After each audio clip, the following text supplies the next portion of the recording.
Umpisa na natin itong ating HEART segment, mga kapatid. Dahil eto raw yan kahit na 5 taong meron ng 5 taong jowa, karelasyon, itong si Carlo, nagawa pang humanap ng iba. Carlo naman.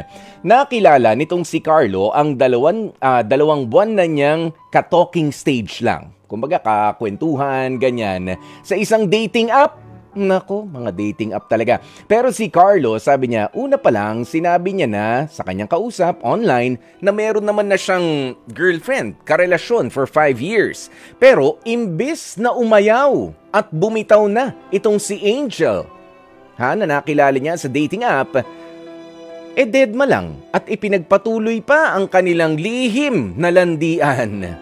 Yan ang sinabi nila, lihim na landian.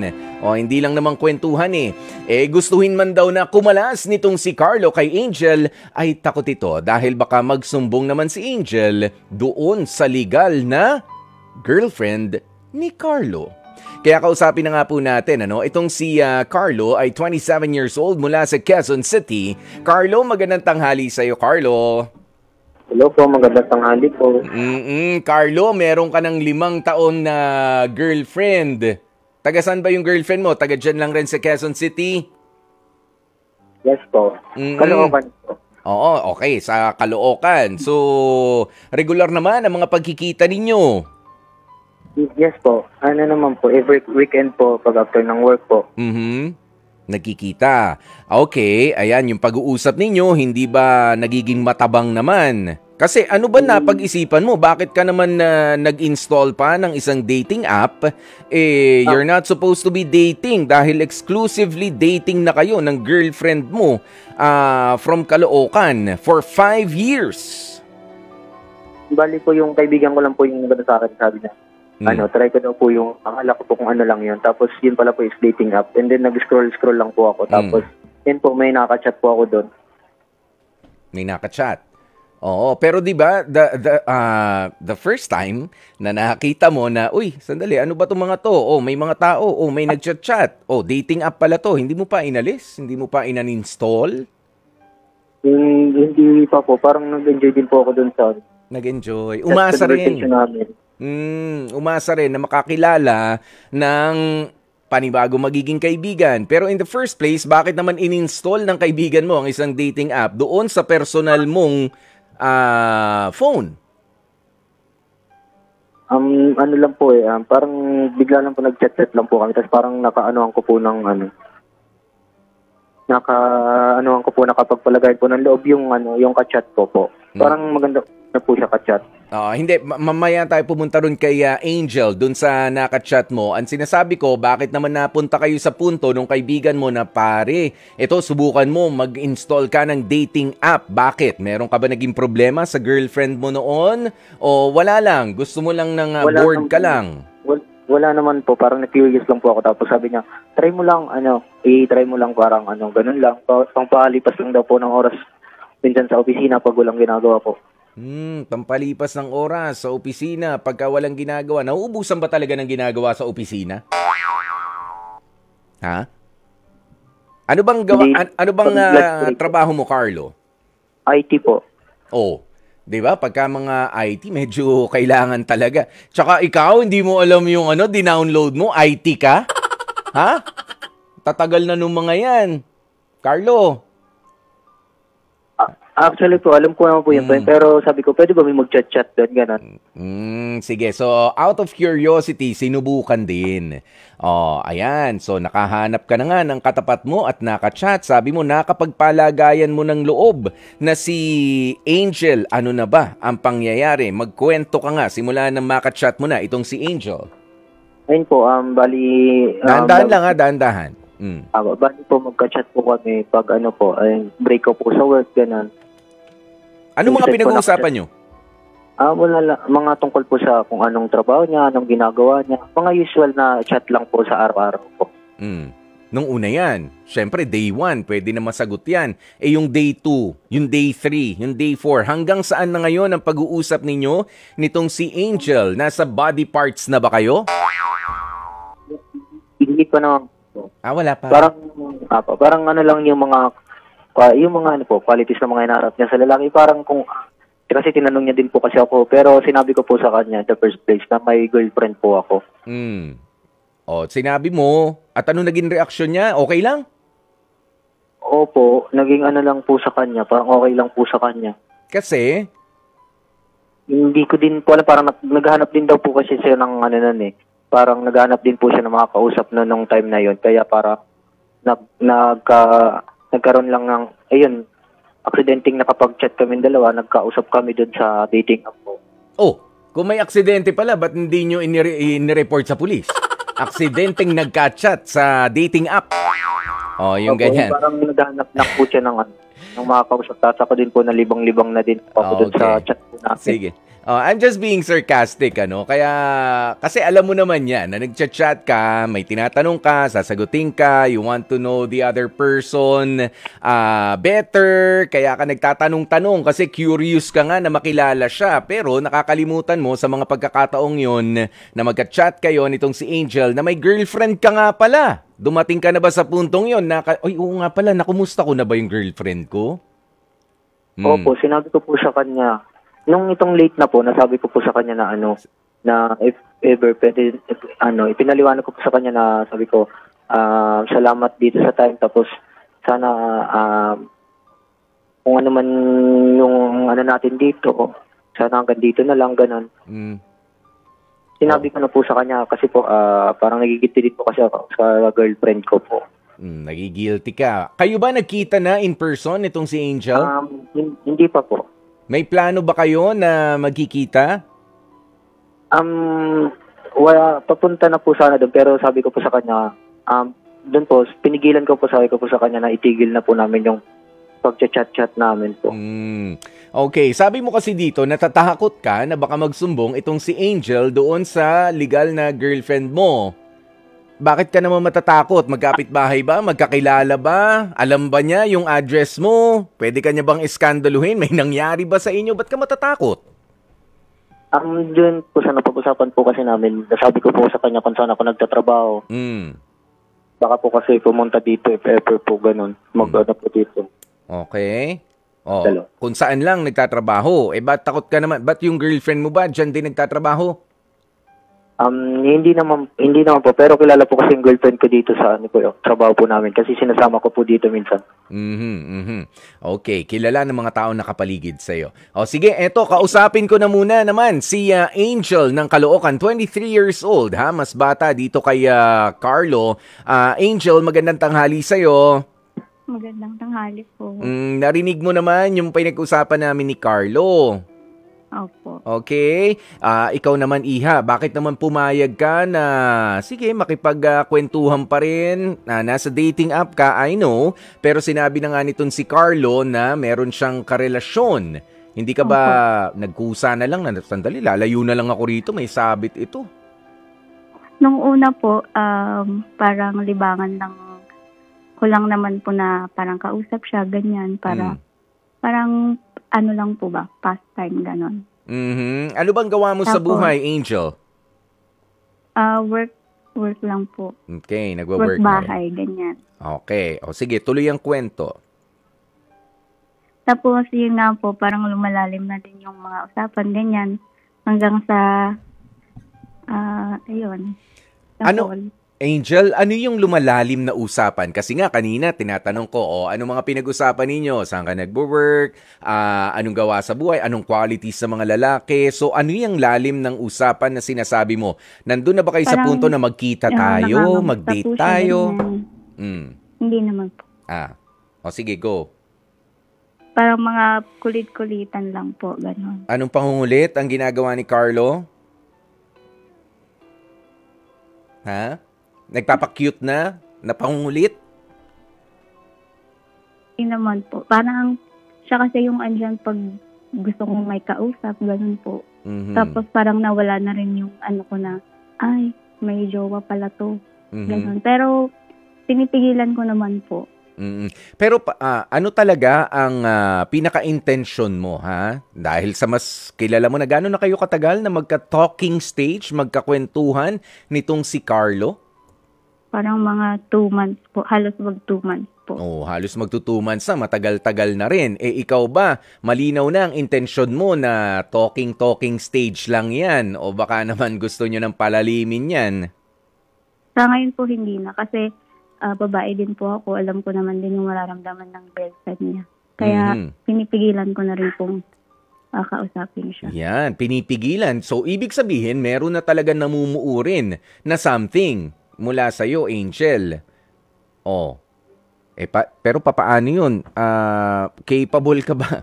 Siyempre, hindi ko naman tatanungin sa'yo, no? Ikaw ba, pagka dumating yung pagkakataon, manggugulo ka pa sa relationship nitong si Carlo sa kanyang girlfriend? Yun yung kinakatakot niya eh.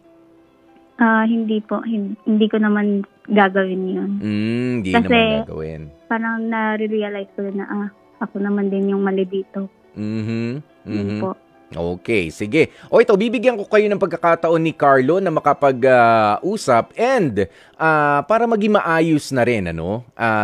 Sabi ko nga, nung mga nakaraan, sinusubukan natin na mapag-ayos yung mga nagkakasira. Pero ito, hindi naman sa gusto ng programang H2H, so heart to heart na magkasira kayo, pero tigilan nyo na. Yung di ba, pag-chat nyo, ikaw ba, Angel, ay dalaga?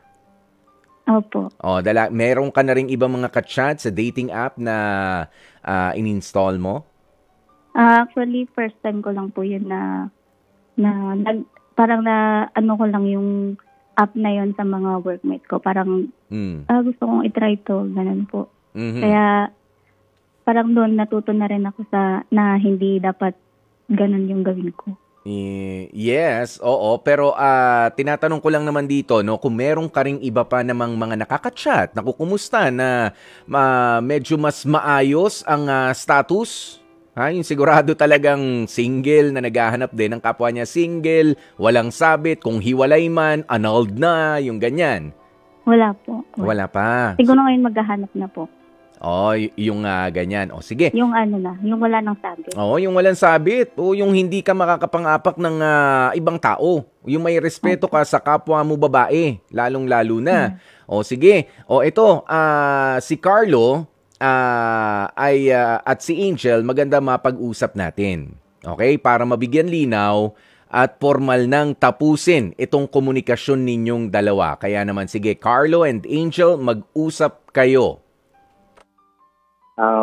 Hello, Angel. Unang-una sa lahat, maraming salamat din sa time and siguro kung ano man yung namagitan sa atin, hanggang doon lang. And alam ko mas makakahanap ko pa na mas better sa akin. Yun yung na talagang sok sa kung anong gusto mo sa na mas better sa akin. Ayun, and salamat sa lahat and good luck. And wish you all the best sa life, career, and sa love life. Ayun. Carlo, salamat din. Kasi nakakausap kita sa mga oras na kailangan ko ng kausap. Pero huwag ka mag-alala, hindi ko gagawin yung iniisip mo na guguluhin ko kayong dalawa. Ayun, good luck din sa lahat. Lang. Kita na lang tayo sa barangay. Hindi ka naman nautangan, Angel? Hindi naman. Ikaw, Carlo, hindi ka nautangan? Hindi naman po, kasi wala din po akong ipapautang. Wala. Baka nagkakuhanan kayo. Baka, ikaw, Carlo, mag-uninstall ka na yan. Pwede? Po. Actually po, inalis ko na po. Inalis mo na. Okay. Angel, di mo na siya nakikita doon? Hindi ko na rin po na-open. Pero baka nagkapalit naman kayo ng baka yung number. Ganyan. Wala na po. Tigil na po. Wala po. Iniisip ko na rin yung jowa niya. Naku, malaking gulo yan. Baka hindi kayo dito sa heart-to-heart mag-usap. Baka doon kayo kay Senator Raffy Tulfo. Biglang magkaharapan pagka inilaban nyo yan. Ha? Kaya naman, ang desisyon ninyong dalawa ay tama na. Tigilan na. Tama? Okay? Yes po. Goodbye. Baka meron ka pang mga gustong sabihin, mga nakalimutan, mga labahin na kailangan ligpitin at isampay na. Ha, Carlo and Angel, wala na? Wala na kayong nakalimutan? Wala na po. Buti po nagkaroon po kami ng pagkakataon na mag-usap din po. Okay, Carlo, dapat para masabi din po namin yung kung ano man pong dapat sabihin po namin sa isa't isa po. Ayan, at dapat natuto ka na dito, Carlo, ano? Bagaman exciting. Okay? Totoo naman, di ba, na exciting na meron kang panibago nakakausap na para ba naiinlababo ka rin, di ba? Para kumbaga nai-spice up yung love life mo o sabihin mo nang para natutuwa ka sa sarili mo kasi may nakaka-appreciate sa'yo tama? Carlo? Pero dapat yan ay ibinibigay mo yung pagkakataon doon sa girlfriend mo for 5 years na rin dahil mahal mo naman yung girlfriend mo, di ba? Yes po. Oo, sa susunod, wag nang ganito. Pero yung totoo lang, wala ka bang doubt sa relationship mo ng girlfriend mo for 5 years na? Wala naman po. Yung mga ginugol mong oras sa pag-uusap ninyo ni Angel noon, sa kanya mo ilipat. Ibalik pala. Sa kanya mo ibalik dun sa girlfriend mo. Okay? Apo. Sige. Ikaw naman, Angel, good luck sa iyong paghahanap ng magiging kaibigan. Kaibigan muna. Wag mo nang jowa-jowa. Wag minamadali ang mga bagay-bagay na yan kaysa naman mapunta ka doon sa may sabit. Baka merong katulad nga ni Carlo, pero hindi sasabihin sa'yo na merong palang sabit, ganito pala, ganyan. Napaka-komplikado. Baka ikaw rin ang maipit sa gitna. Tsaka ka lang magigising, nasa likod ka na ng rehas. Nakakulong ka na. Mahirap yun, Angel, okay?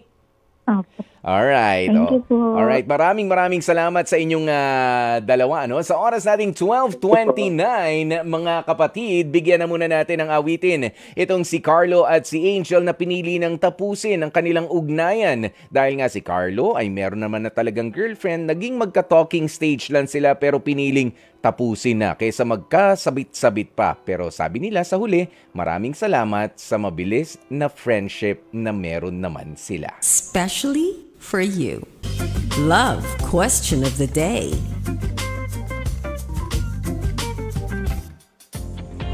Mga kapatid, ang oras na natin, it's 37 minutes makalipas ang 12:00 ng tanghali. At syempre ang ating katanungan nga para sa love question of the day, naniniwala ka bang mas matured ang mga lalaki pagdating sa relationship? Ang sabi ni Janice Dagami, hindi po! Meron talaga mga lalaki na isip bata, mas isip bata pa sa pakikipagrelasyon. Gusto nila bine-baby sila. Tampo dito, susuyuin agad. Tapos pagka ikaw naman ang galit o nagtatampo, pataasan ng pride. Kaya mas matured ang mga babae kesa sa mga lalaki. Papayag ba kayo doon, mga brad? Payag kayo doon? Payag na kasi. Para walang away. Ayan, sabi ni RG Avengosa, opo, kasi mga babae pabebe. O dito, baliktad naman. Mga babae daw yung pabebe pagdating sa relationship. Gusto kasi nila, sila ang baby ng buhay mo. Pati yung salita naman, naging pabebe. Marites Periabras. Uy, si Marites. Ayan, sabi, hindi mas matured po ang mga babae kaysa sa mga lalaki. Kasi ang mga babae, kaya pa magtiis sa isang relationship kahit na nasasaktan sila. Dahil mas gusto ng mga babae, maayos pa ang relasyon nila. Sabi naman ni Darwin Rosel, hindi po. Hindi. Sinasabi, mas matured daw ang mga lalaki kaysa sa mga babae sa relationship. Hindi, sabi ni Darwin. Kahit ang mga babae mature din sa mga relationship na pinapasok nila. It depends kung paano nila hinahandle ito. Ito naman ang sabi ni Jesslyn Villa. Kung base naman sa experience, mas lamang sila. Matured na talaga sila. May mga lalaki naman na kahit matanda na, walang pinagkatandaan. Yan. Ang sakit nun, no? Yung masabihan ka na wala ka talagang pinagkatandaan bata ka. Yung nagkakaedad na pero hindi natututo. Yan yung ganyan. Sabi niya, ito, si Regina May Lumabi, hindi po kasi mas danas na danas ko yan sa partner ko na kahit siya pa ang mas matanda nga sa amin, mas ako pa ang matured na mag-isip kesa sa kanya. Samantala itong si Tess Sebastian, nako hindi po. Sa kadahilan ng marami pa rin mga lalaki na naghahanap ng kalinga ng isang ina. Kaya naman may mga lalaki pa rin nakikipagrelasyon sa mas may edad naman sa kanila. Ba? May ganung hugot, medyo malalim yung hugot na yan, ano? Ayan, si Paul Josh, sabi niya, hindi naman po sa lahat ng pagkakataon. Oo, depende yan sa personality ng isang tao kung paano nila i-handle ang isang relationship. Pabago-bago. At katulad nga ng inyong mga kasagutan, lalagay tayo syempre sa gitna. Doon sa depende, pabago-bago. Ayan, depende nga ho kasi sa exposure, mapababae ka, mapalalaki ka, o kaya naman doon sa experiences mo rin sa past relationship, o kaya naman hindi man sa past relationship mo, doon na lamang sa kinalakihan mo na bahay. Yung experience yun, nakikita nyong nanay, tatay, kung paano sila mag-handle ng kanilang relationship. Doon tayo kasi kumukuha ng idea kung paano tayo as a partner in the future. Ayan, depende sa ating depende sa ating exposure sa buhay o sa mga itinuro rin sa atin ng mga taong nasa paligid natin at nandun nga ang ating mga experience. Ayan, maraming salamat po sa inyong mga kasagutan, mga kapatid! Pero eto talaga, eto yung hihintayin natin dahil nung Friday pa po ito, nung Friday pa po namin dapat na iparinig sa inyo ang isang napakagandang kwento naman mula sa isang letter sender natin. Mamaya, mapapakinggan po natin yan sa pagbabalik ng H2H Heart to Heart. Dahil ang Dear Kuya Poy, maitutuloy na natin. Kaya dyan lamang po kayo. Dear Kuya Poy,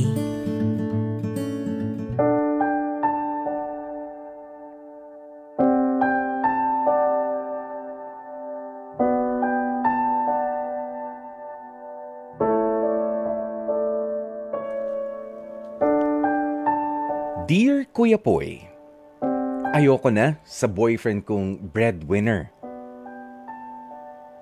Ako po si Karen, 31 years old. Currently, 3 taon nang may boyfriend pero sa totoo lang, gusto ko na kasi talagang hiwalayan ng BF kong si Julius. Wala namang problema sa amin ng kasintahan ko, Kuya Poy, pero hindi ko na kasi talaga kayang matagalan pa ang pakikisama ko sa kanyang pamilya. Paano ba naman kasi sa kanya pa rin iniaasa ng kanyang pamilya ang halos lahat ng kanilang mga pangangailangan. Noong unang mga buwan, ay alam ko ang setup na yon. Tanggap ko yun dahil akala ko wala lang talagang opportunities na dumarating sa kanyang mga kapatid kaya wala pa rin silang mga trabaho. Kaya ang ending, ang boyfriend kong si Julius lang ang mag-isa na sumasalo sa lahat ng mga gastusin sa kanilang bahay. Makalipas ang 1 taon naming relasyon ay nagdesisyon na rin kaming sa kanila na rin ako tumira. So nagstay nga ako sa tahanan nila at doon ay nakita ko kung papaano ang galawan ng mga miyembro ng pamilya. Ang problema ko sa kanila ay hindi man lang marunong makiramdam ang kanyang mga kapatid dahil sa nahihirapan at kailangan na rin ng tulong nitong si Julius.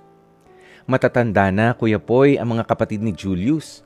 Pero ang 3 kapatid niya na yun, still, nakaasa pa rin sa kanya habang ang kanilang bunsong kapatid ay nagagawa ng tumayo on his own. Hindi okay para sa akin yung ganoon. Maliban na lang sa kanilang mga magulang dahil alam ko namang tumatanda na rin naman sila. May magandang trabaho naman ang boyfriend ko pero sa kabila niyan ay wala pa rin siyang naiipon dahil siya ang sumasalo sa lahat ng mga pangangailangan at gastusin sa kanyang pamilya. Sobrang naawa ako sa kanya, Kuya Poy, dahil nagagawa niyang saluhin ito given na halos magta-37 years old na rin ang boyfriend ko ngayong taon. Maski sa paglilinis ng kanilang bahay at pagtitipid ng kuryente ay hindi mo rin maaasahan ng mga kapatid ni Julius. At kailangan pa talagang pagsabihan. Kaya ang ending, mas lalo lang din akong nai-stress ng malala. Hindi ko alam kung hanggang kailan ko makakayanan na pakisamahan ang kanilang pamilya sa isang bubong. Basta ang gusto ko lang ay humiwalay na sa boyfriend ko. Sobrang stress at pagod na rin ang nararamdaman ko lalo na sa paglilinis at sa pag-aasikaso sa mga gawaing bahay. Noong minsan ay nagawa ko rin kausapin si Julius kasi pakiramdam ko ay kinukonsinti ng kanyang nanay ang kilos ng kanyang mga kapatid. Pero ayon sa kanya, hindi raw yun magandang pag-usapan. Sa tuwing ino-open ko ang diskusyon tungkol sa bagay na yun ay wala akong nakukuhang matinong sagot mula kay Julius. Hindi niya ba naiisip na gaya niya ay nahihirapan din ako at hindi rin malayong maapektuhan ang pamilyang bubuin namin in the future? Sinabihan niya rin ako na gusto niya na ring magpakasal pero maski ako ay hindi rin sigurado at decided pa lalo't sa kasalukuyang setup na meron kami ngayon parang malabo. Takot lang din kasi ako na baka kapag magkaroon na kami ng pamilya ay dumating na sa punto na baka mag-suffer din ang mga anak namin dahil magiging kahati rin namin sa kita ang kanya pa ring mga kapatid lalong-lalo na. Pagod na akong maghintay dahil matanda na rin ako, Kuya Poy. Gusto ko nang kumawala kay Julius at sa sitwasyon na maaring maranasan ko at sa mga magiging anak namin. Alam ni Julius kung gaano ko siya kamahal pero sana naman ay bigyan niya rin ng importansya ang aming relasyon. Hindi ko alam kung tama ba ang desisyon na gagawin kong makipaghiwalay sa kanya. Umaasa ako na mabigyan ninyo ng kaliwanagan ang aking naguguluhang isipan. Hanggang dito na lamang ang aking storya. Lubos na gumagalang, Karen. Especially for you. Mga kapatid, napakinggan nga natin ang kwentong ibinahagi ni Karen kung saan ay ayaw niya na sa boyfriend niyang breadwinner. Yes, responsable nga at wala kang masabi nga lang kinukulang din ang atensyon para sa kanyang sariling karelasyon. Alam niyo, swerteng maituturing ang magkaroon ng isang taong kapareha na responsable sa buhay para sa sarili niya at para sa mga kapamilya niya mismo. Magandang senyalis po iyan. Pero, tulad ng matandang kasabihan, lahat ng sobra ay nakasasama naman. Walang masama sa pagtulong o sa pagsuporta pero kapag ang ginagawa mong ito ay nakapagdudulot naman ng katamaran sa mga inaalalayan mo, mali na po iyan. At lalo na kapag may karelasyon kang napapabayaan na rin. Ang tunay na pagmamahal ay mayroong pagtitiis, may pag-unawa at meron ding pagpapatawad. Pero sabi nga, tao lang tayo, may hangganan din. Kahit mahal mo pa at ayaw mong iwan pa ang taong ito, kailangan bumitaw ka na. Lalo kung ang mga plano niya para sa sarili niyang pamilya ay maganda naman. Pero sa mismong karelasyon na pinaplano niyang buuhin ang sarili niya ring pamilya, ay hindi mabigyan ng karampatang atensyon at konkretong plano? Para saan pa? Papaano pa? At bakit pa ipagpapatuloy ang isang relasyon? Kaya naman maraming salamat mga kapatid. Dito na nga po natin tatapusin ang ating Dear Kuya Poy. At dito na rin po magpapasalamat tayo sa lahat ng mga nakatulong natin. Hindi, eto muna, i-announce muna natin mga sineswerte nga pala. Yung mga sineswerte muna mga winners natin ng 250 cash prize. Si Tess Valen Sebastian na sumagot sa ating Love Question of the Day. Congratulations! At ganun din kay Bernadette Go na sumagot din sa ating Love Question of the Day. Meron kayong tag 250 pesos. Okay, congratulations! At maraming salamat din po sa mga taong nasa likod ng programang ito. Mga nagagandahan, mga naggagwapuhan, ang fresh araw-araw. Ang ating mga program assistants, sina Bea Rodriguez, Nia Bugarin de Guzman, Ed Acerada, ang ating studio technicians, Aaron Tolentino, Ron Eugene Cruz, technical directors, Joey Perez, Nanding Bazarte, Grace Toledo, ang ating editor ng H2H Catch-Up Episodes, Nep Tiagas, researcher natin na si Rema Anwar at ang ating executive producer na si Jeff Batlangao. Nakasama nyo nga po ang inyong lingkod. Ako po si Kuya Poy, ang inyong guwapopoy para sa programa natin tuwing pananghalian. Ito po ang H2H Heart to Heart ng 92.3 Radyo 5 True FM. Dito tayo sa totoo.